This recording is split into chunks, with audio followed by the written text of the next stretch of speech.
Bismillahir Rahmanir Rahim. First of all, I'd like to apologize to everybody for the delay, for unforeseeable reasons and circumstances. I hope you will all forgive that. Just a quick recap of what we done last week. Basically, we covered some of the rules and regulations of the Arabic language in terms of Nahu, and we first went over the different categories of love, the kalima. Okay, I'm going to start using the terminologies, so I hope you get used to them. Because if I'm just going to keep saying the English, then you're not going to get used to them. So we went through the categories of kalima, and we said the three categories: ism, harf, and fa'l, and we explained what the meaning of ism is, what the meaning of fa'l is, what the meaning of harf is, and we went over we gave some examples of ism and fa'l and harf. Okay, and also in the book we went over how to do the letters at the beginning, how it's done in the beginning, how it's done in the middle, and in the end. And we also went through them into some of the words in terms of how to pronounce them together, that we have done in page 24. Now, from page 29, again, it's going to be a bit of that. But before we go into that, what I would like to do is to explain a bit more about the categories of ism, okay, the noun. Right, we all know that the kalima has three categories: ism, fa'l, harf. Now, ism can be broken into many subcategories. Okay, this is one category. It is called. So ism can be broken into two. One is ismul dhat, one is ismul ma'na. Okay, so one is ismul dhat and one is ismul ma'na.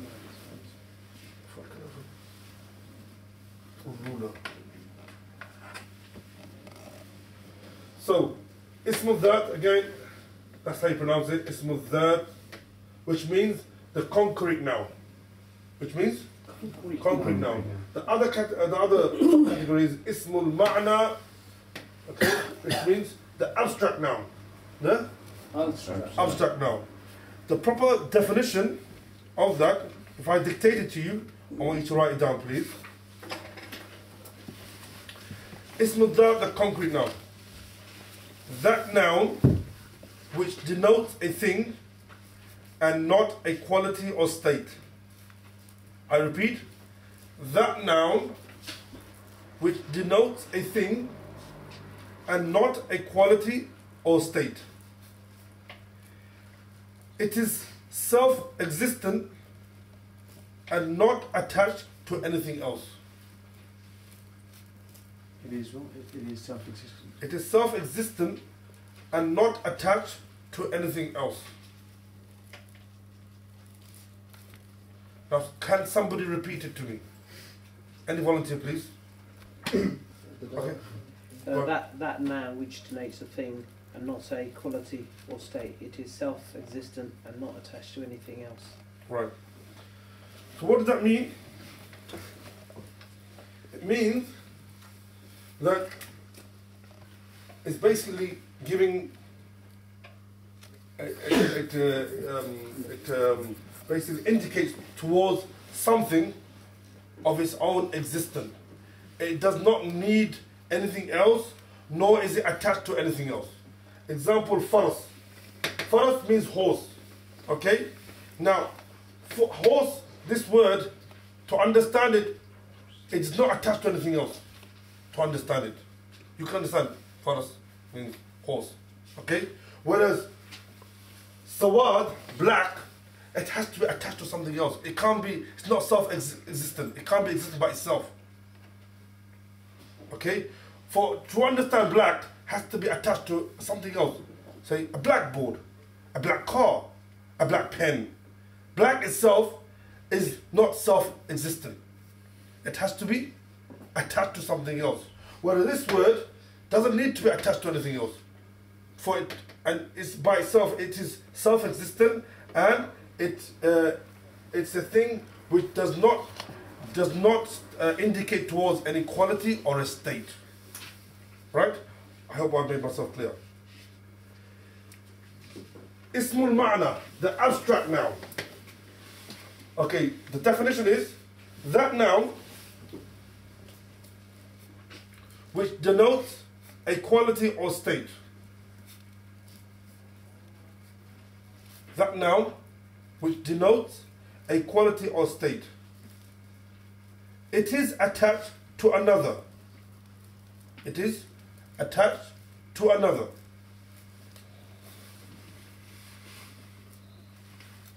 Example is sawadun, black, bayadun, white.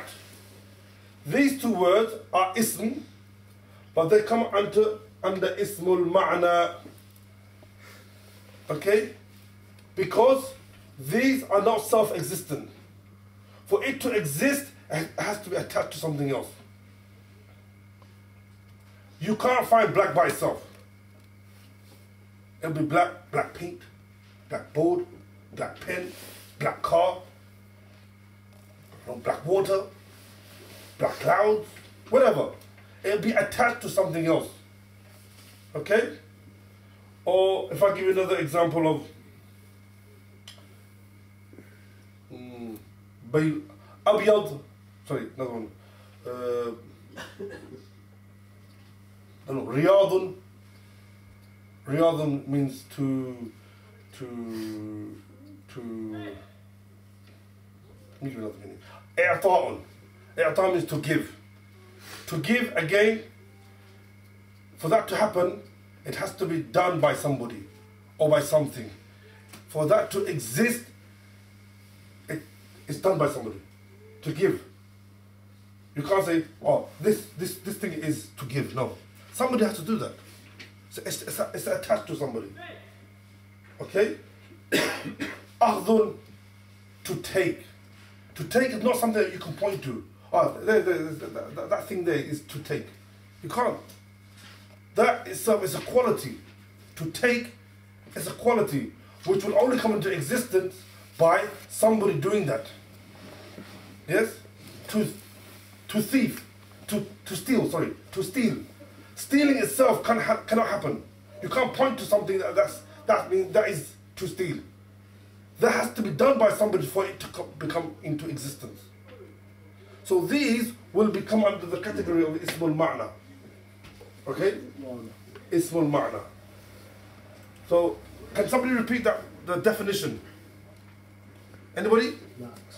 That noun which denotes a quality or state. It is attached to another. Right. Okay? And here's the two examples. Okay. Now, if I turn the board now.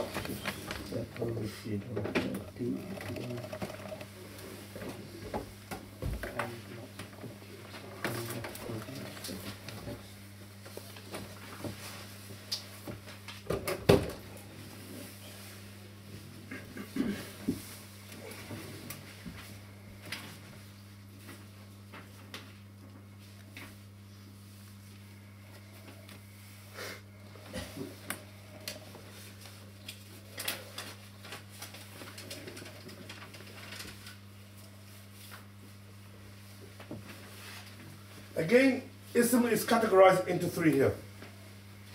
This is another category of ism. Very important that you understand this because a lot of the things that we're going to learn is related to this now. Ism can either be a masdar, al-masdar. I've got it in transliteration. Al-masdar. Or it will be al-mushtaq. Or it will be al-jamid. So this is another category of ism. So either be al-masdar. Masdar literally means a place where something comes out. A place where something comes out. Here it means the root noun. What does it mean? The root noun. Again, I'll give you a definition of every single one. Al-mushtaq, the derivative noun. Al-mushtaq is, can you see it, brother? Yeah. Yeah? If you want to come back there now, because we've got system now. Or come and join here if you want. I think if you better if you come here because this thing was probably covered. Yeah, come here. Al-Mushtaq means the derivative noun. And Al-Jamid means the primary noun. The primary noun. Now let me explain to you each one.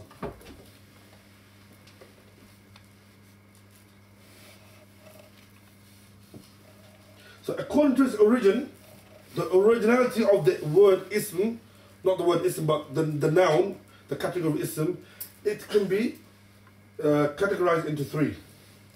So al-masdar, the definition of al-masdar is that noun from which many words are derived.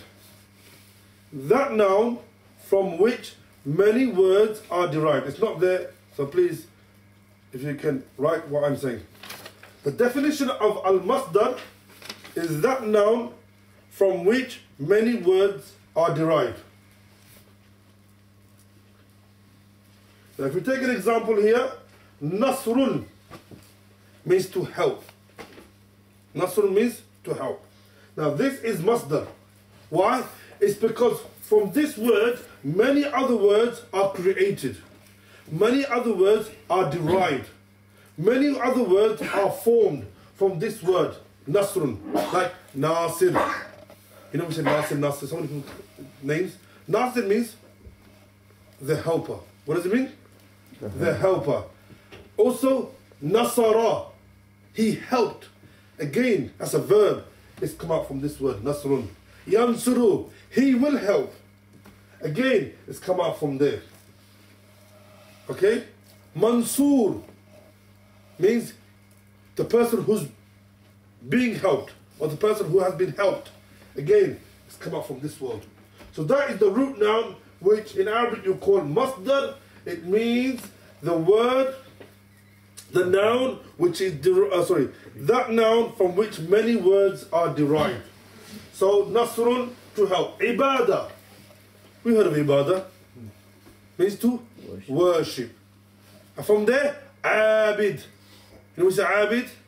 Abid means a worshipper. Ya'budu, he will worship. Ma'bad, a place of worship. These are all words that come out from this word, from this root word, ibadah. As-sujud. As-sujud means to prostrate. Sajada, he prostrated. Sajid, who's heard of the word sajid? So many people named the word sajid. What does that mean? It means a person who prostrates. Masjidun, a place where to worship. Again, it's come from as-sujud. And as-sujud will be under this word, al-masdar. Next one, al-mushtaq, the derivative noun. The definition is that noun which is derived from a masdar. That noun which is derived from a masdar. So example, Nasir. Nasir, I'm sure you must have heard Nasir. So many names in Ready called Nasir, which means helper. This word has been derived from this word, Nasrun. So that's a word which has been derived from this word. Okay? Abidun, worshipper. Abidun means worshipper. This word has been derived from this word, ibadatun. So this would be called a derivative noun, meaning a noun that which has been extracted from this word. Then we have al-jamid, the primary noun. The definition of that noun which is neither derived from another word nor in any other, nor is any word derived from it. I repeat, that noun which is neither derived from another word nor is any word derived from it. So what does that mean? It's quite simple. A is not derived from another word, nor is that word, nor does any word is derived from there. So this one, Nasrun, words that, yes, Can you please. just repeat that again? That noun, Yeah. which is neither derived from another word, nor is any word derived from it. The first one. This is Yeah, Jamid. the first one, Yeah? That's the one. So if you go back to al-masdar, Nasrun is not derived from another word, but many words are derived from it. Nasirun, okay, from that word, other words are not derived, but that itself is derived from that word. And Jamid is neither this nor this. Example of Jamid, Rajulun. Sorry.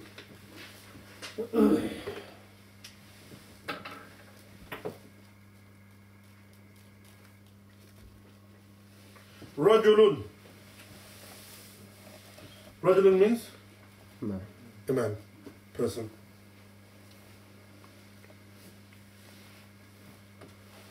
Farasun. Farasun means horse. What does it mean? Farasun means horse. Now, Rajulun is a word which is not derived from another word, nor does any word derive from that word. So it's an independent word which is not doesn't have any connection with any other word.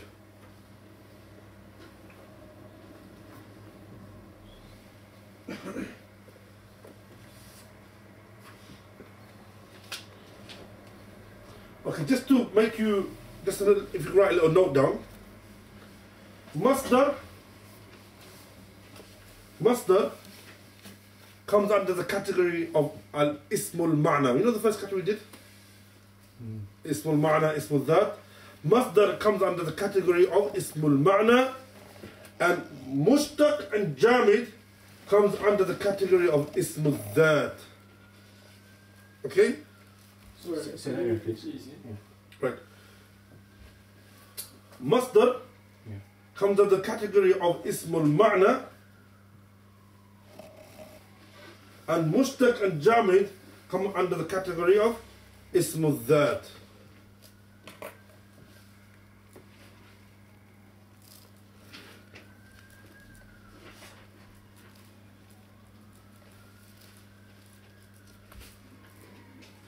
Any papers?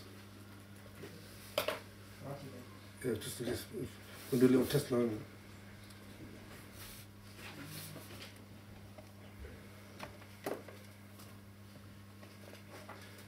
Is there anything I need to repeat?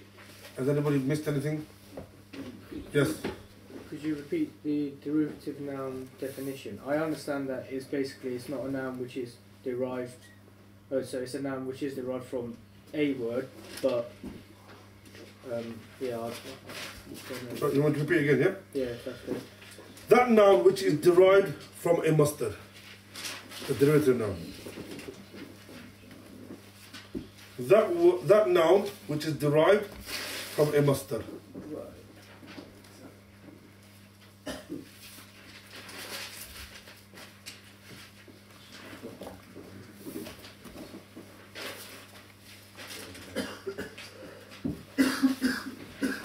Okay, so looks like everyone's got it.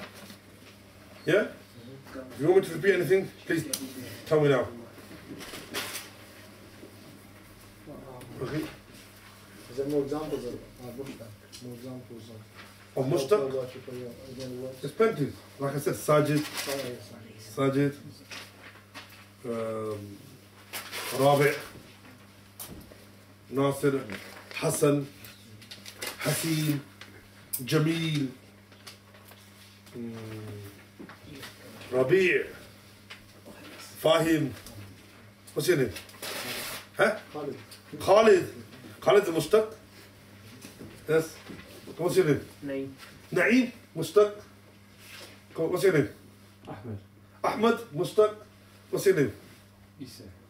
Isa, Jamid. What's your name? Sahih. Saeed, mushtaq. What's your name? Shamuel. Shama'il.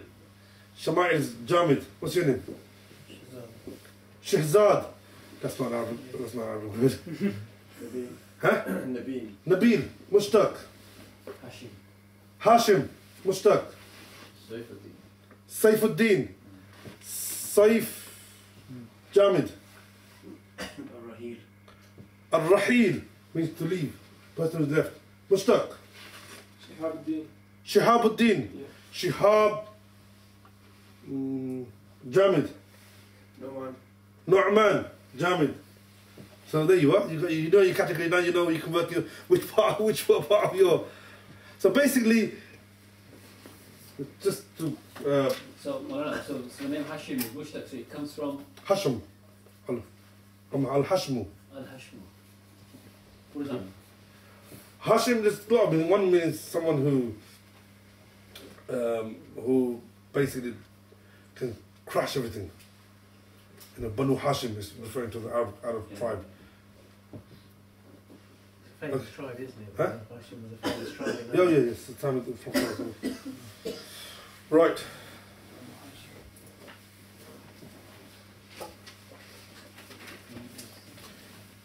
So we said we were going to do a little test, wasn't we? Is it? No one remembers that one. No one remembers that part, does it? Ask the sisters. Okay, page 24.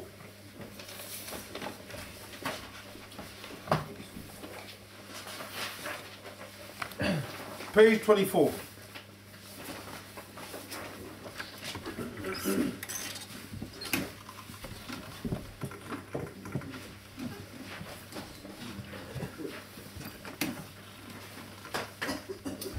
From my right hand side, I want you to say one word and you say the next word, carry on as we go along. Okay?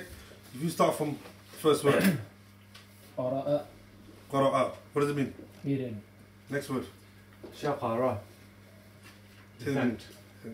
Yaqifu, he stops. Fahima. He understood. You've got to be faster. Fahima. Fahima. Yeah, the Fatha, Kasra, Dhamma.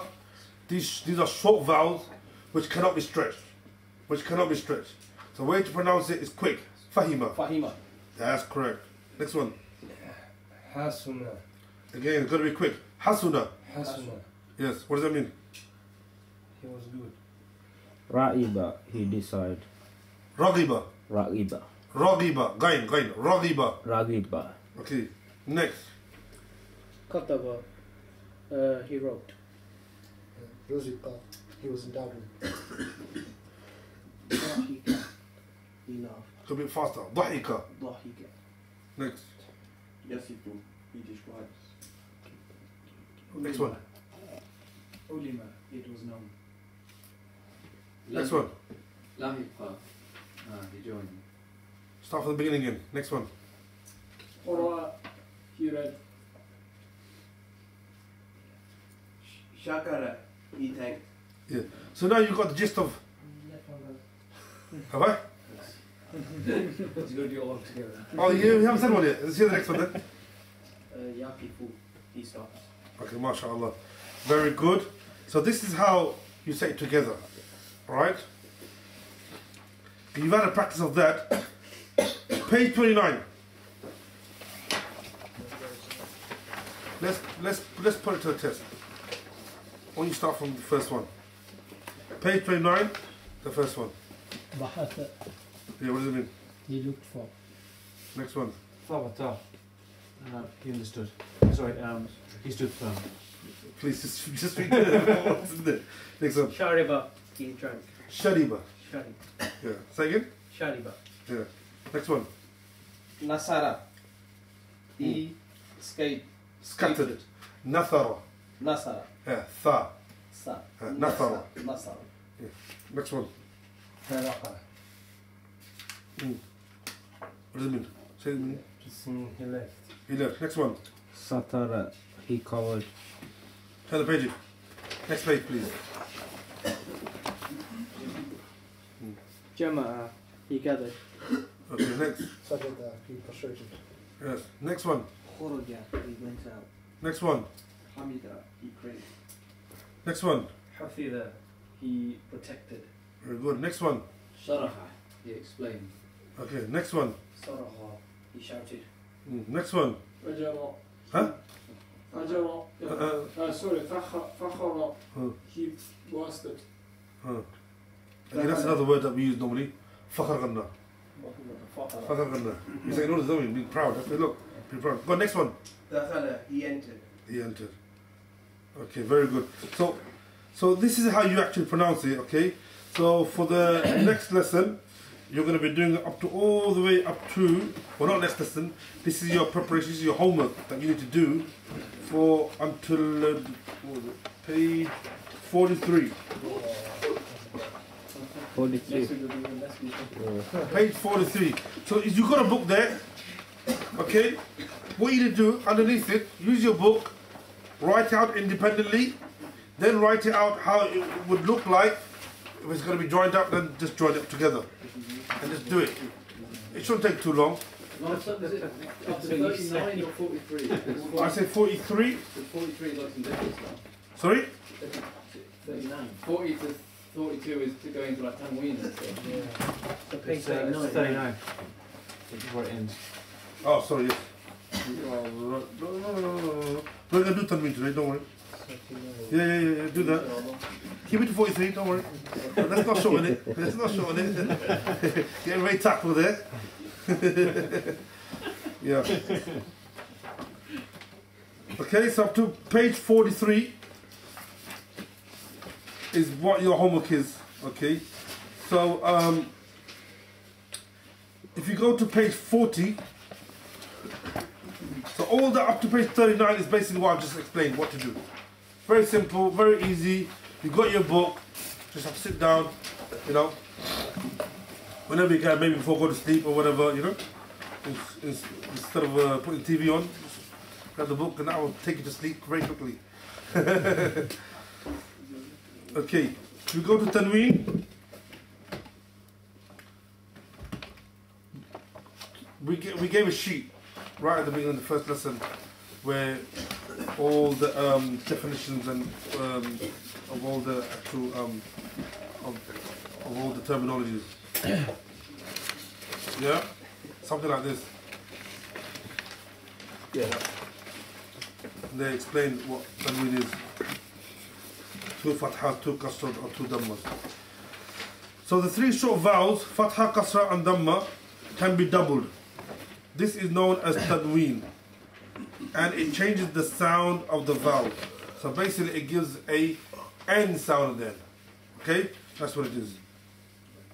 So Tanween Fatha, they said Fathatan, or you can say Fathatain, whichever, is the 2 short diagonal strokes written above an Arabic letter. It is pronounced an, as in the English word man, but that's not the proper pronunciation. It should be mun. Okay? So we M-U-N, man, not man. Okay? So it is usually supported by an alif. So whenever there's a fathatan or fathatain, after that there'll be an alif written. Why an alif is written, I will explain in due course. Okay? But at the moment, the way to understand that this letter has a fathatain on it, okay, is if you're reading the Quran, then obviously the Quran will have 2 fathas on it. But if you was reading an Arabic literature, okay, one of the indication is that there's an alif after it. Remember, Arabic language, the literature itself, will not have any diacritical marks on it. So you, by learning this, you'll know exactly what to read. Should you read Rajulun, Rajulan, Rajulin, you know, Abadan, Gadan, Gadin. This is what all this grammar is going to teach you, inshallah. So, so the indication that this has fathatan or fathatain, it will have an alif at the end of that letter. So as you can see, ban, tan. Okay, so I want everybody to repeat after me. An, Ban, Tan, Sun, Jan, Han, Hon, Dun, Zun, Run, Zan, Sun, Shun, Son, Bon, Ton, Von, An, Ron, Fun, Qon, Ken, Lan, Man, Nan, Han, Wan, Yan. Okay, so that's how you do the fathatain. Then we go to the next one, which is kasratan or kasratain, which again is this is the two short diagonal strokes written below in Arabic. The letter normally below. Sometimes it's not exactly below. You'll see. I'll show you in due course. It is pronounced in, as in the English word win. Now that's slightly better pronunciation. Win. Okay. So the way to pronounce it is in, bin, tin, thin, jin, hen, hin, din, zin, rin, zin, sin, shin, sin, din, tin, zin, in, rin, fin, in, kin, lin, min, nin, hin, win, yin. Okay. Now we go to the next one, which is the tanween dammatan or dammatayn. This is the two dammas which is written above an Arabic letter. It is pronounced as as in the word, English word, bun. It's not bun, it's bun. That's how I pronounce it in Yorkshire. Is it? Oh yeah, we'll have to go to Yorkshire now. Bun. Okay. Bun, tun, thun, jun, hun, dun, zun, run, zun, sun, shun, sun, dun, tun, zun, run, fun, kun, lun, mun, nun, hun, wun, yun. Okay, so that's how you pronounce dammatayn. Okay, if you need to check again, please go to the recording afterwards and you can listen to it afterwards. Okay, this page 43 is the practice of the tanween. We need to do that as well. So if you can practice on that, how to practice it is basically underneath it, write it, and then say it. You write it, and then you say abin. Okay? Write it underneath, then you say waladun, qalamun, jarasan, asadun, ila akhir, unto the end. Okay? So that's that. And then for next week, if you just want to have a little quick browse of what we're going to do next week, is basically we'll be doing all the muds, the long vowels. We'll be explaining more of the long vowels and then the practice of the long vowels. Okay? So basically pretty much up to page 47. So if you want to browse for the next week as well, what we're going to do for next week. Okay? So this is, you know what your homework is. So please, brothers, you know, to stay on top of the game, you need to do your homework. And remember, this is part, look at it as part of your deen. Right? This is part of your deen. So if you look at it that way, then you'll understand the importance of why we're learning it. Okay? Obviously there's other benefits to it, but that's not the reason. It's like I gave the example of a cow. You buy the cow for the milk, you get manure free. Okay? So likewise here, this is the whole essence of it, is to try to understand, you know, when we recite the Quran, we understand what it's saying, and then making that connection with Allah subhanahu wa ta'ala, getting closer through his book and through the book of Allah. Okay, I've got some phrases which you can write down and inshallah learn them in due course. It's something that you can use during your time, maybe when you go for Umrah or whatever in any Arab country.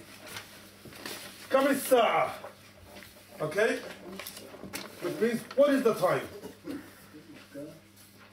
Kam as-sa'a. So if you want to ask somebody, you say, Kam as-sa'a. Kamisa. Kam as-sa'a. Kamisa. Kamisa. أي اليوم هذا.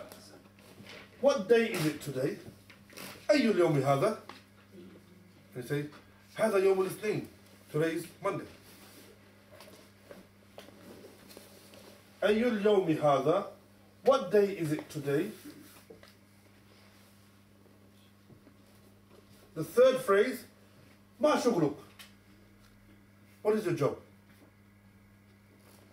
So somebody will say, شغلي سائق. I'm a driver. My job is a driver. شغلي طباخ. وأنا طباخ. I'm a chef or whatever. وأنا مهندس. I'm an engineer. So these are different words you can use. ما شغلك. What is your job? What is your profession? What do you do? كم عمرك? What is your age? If you want to ask somebody, what is your age? You say, كم عمرك? If I was to reply, عمري 39. My age is 39. عمري 39. The numbers, I'll explain in due course how to do the numbers and etc. Okay? But this is just simple phrases, simple words, simple questions that we can ask. So كم عمرك? What is your age? So we've got 4 phrases. Can everybody remember what the first phrase of the first lesson was? Yeah, and? Man has. And then? And what else? And? Oh, the second meeting, what was it? Who is? No, that was last How, Was that nothing? I did the first one in uni. No. Wasn't it? Oh. What? That's a double up then. No, you didn't. No. So we've got these phrases. Can you repeat them again? Okay. كم الساعة? كم الساعة؟ What is the time? ها؟ الساعة الثامنة. الساعة الثامنة والنصف. It is 9:30. ها؟ أي اليوم هذا؟ What day is it today? اليوم يوم الاثنين. Today is Monday. ما شغلك? What is your job? شغلي إمام. أنا إمام في المسجد. I'm an imam in the mosque. وأنت شرطي. You're a policeman. So this is كم عمرك? What is your age? كم عمرك?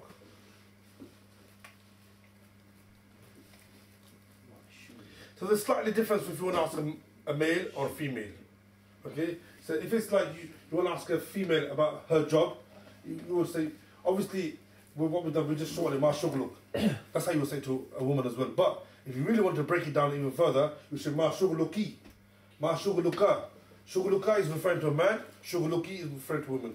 But that's, we'll explain again in due course how to, there's different words for a man and different words for a woman. Isn't the feminine version for most words by using by the kasra instead of the fatha? So the fatha would normally mean that it's masculine, doesn't it? Most of the words. Or is Not always. Or is that an Not always. overgeneralization? Not always. Right. There's other things like there's a ta, a round ta that gives an indication that this is a feminine, and then you got the kasra, and there's also other things. Some words by itself is feminine. Like in English, when you refer to a land, she went to war. It's like husna, isn't it? Husna means greatest or something, but that's the feminine husna. Husna. Yeah. Husna means great or greatest, doesn't it? Husna But that's means like the beautiful. feminine. Oh, is it beautiful? I thought that was because Akbar is great, obviously, but Yeah, Hassan, Ahsan, yeah, and Husna. yeah, okay. But that's the feminine word, isn't it? Yeah. So we'll go into that probably in due course. So, Is it كم عمرك? كم عمرك? with the ain. Kam umaruk. If you ask the ladies, did they copy this down? They copied everything down, yeah? Just the back side down, yellow one. Then there's another one. I'll take it. Yeah, okay.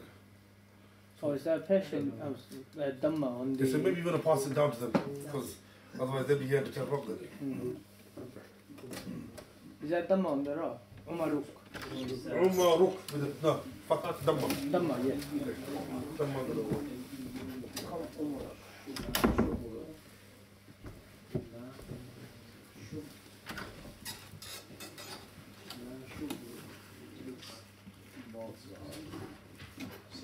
Mana, is it ma look or shugluka? Well, if you're referring to a man, Mashu Luka, but normally when you speak, you don't actually pronounce the last haraka on the letter. Mashu.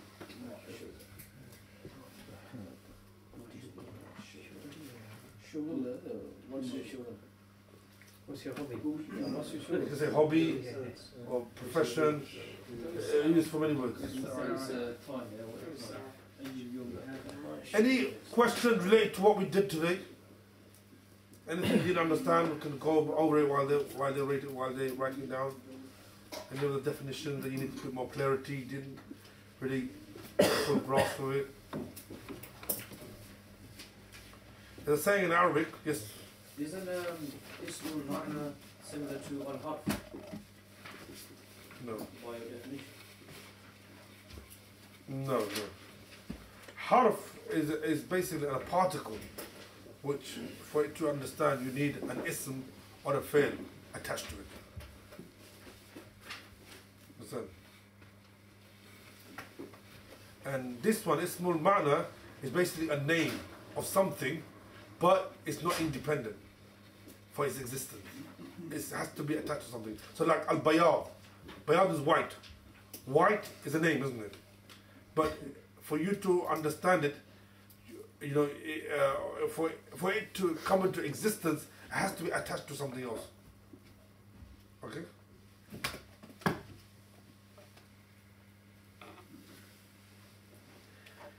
This is why the Arab language is very rich, and it's very has a lot of meaning to it. We left it too late. Sorry? Nothing is too late. Nothing is too late. We learn from cradle to death. Yeah, nothing is too late. Matter of fact, we thank Allah subhanahu wa ta'ala, He gave us tawfiq even at this age. This is you know, لَإِن شَكَرْتُمْ لَأَزِيدَنَّكُمْ. Allah says, those if you thank and be grateful, then I will increase the ni'mah. So He'll give us more opportunity. And I was about to say that it's important that we ask. There's a saying in Arabic, al-ulumu aqfalun, that knowledge is like locks. Wal as'ilatu mafatihuha, and the questions are the keys to those locks. So if you want to really understand, then you've got to ask questions. Okay? That's one thing you cannot be shy about. If you be shy in this, you will lose out. Simple as that. Okay? Everything has a place, has its place. Shyness should be in when doing a sin. Should be shy. No, can't be doing this. Not in gaining the knowledge in doing good things. There's no shyness in there. Yeah? So that's where our shyness should be. And that is what, when they say al-haya shu'batun min iman, Prophet ﷺ said that haya and modesty and being feeling